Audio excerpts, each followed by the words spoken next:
They say that some roads don't just take you places, they take from you. Some lead to forgotten places, others to nowhere at all.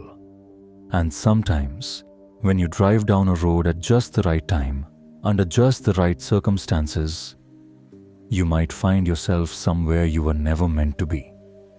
On a stormy night, two friends took a road they were never meant to take, and they would never forget where it led them.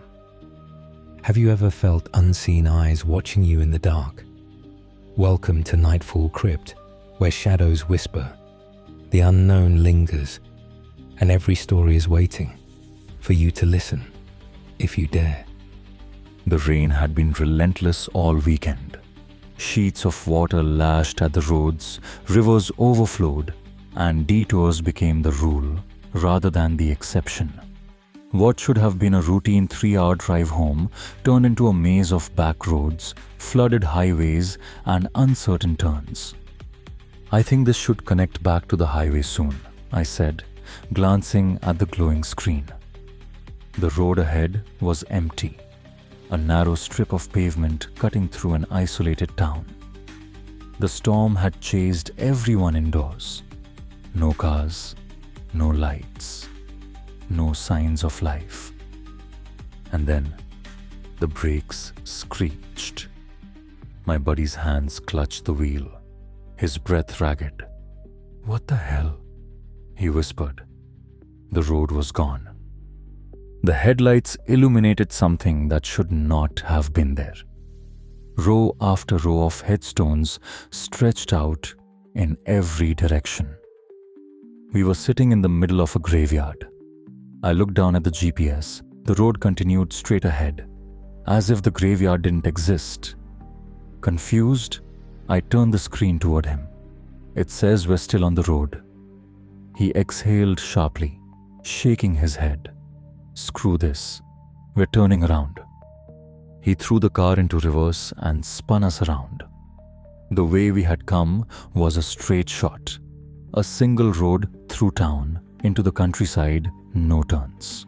We had driven at least 15 miles in a straight line, so why, on the way back, were there twists and turns?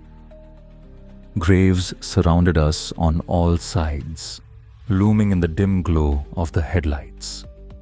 The road beneath us wound like a serpent, leading us through a maze of tombstones. "This isn't right," I muttered. "This isn't the way we came." My buddy gritted his teeth, gripping the wheel as he navigated turn after impossible turn. The rain blurred the windshield, the wipers beating frantically. It was as if we were driving deeper into the graveyard. Then finally a straight road. A relief. We emerged back onto what should have been our original path. I grabbed the GPS, waiting for it to recalculate. It beeped. "Make a U-turn and continue on County Road 200N for 10 miles. We turned and looked behind us. There was no road, no winding path, no graveyard stretching into the distance. Just a small plot of land, maybe 50 yards wide. A few graves, a dead end. My friend's hands were trembling. We were just in there. We didn't speak. We didn't turn around. We didn't question it. We just drove. We didn't stop until we saw streetlights, until the town was behind us and the rain had lessened into nothing more than a whisper against the car. I checked the GPS one last time. That graveyard didn't exist on the map. The road we took to get there never existed. If a road can lead you into the unknown, how do you know it will ever lead you back?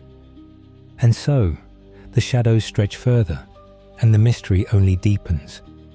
But this is far from the end. It's merely the beginning. What lingers beyond the door? Who is whispering your name? And what is that shifting in the corner of your eye? The answers await in the next chapter of these chilling tales. Subscribe to Nightfall Crypt and hit the notification bell, because the crypt's secrets are endless and the darkness never sleeps. Until next time, stay in the light if you can.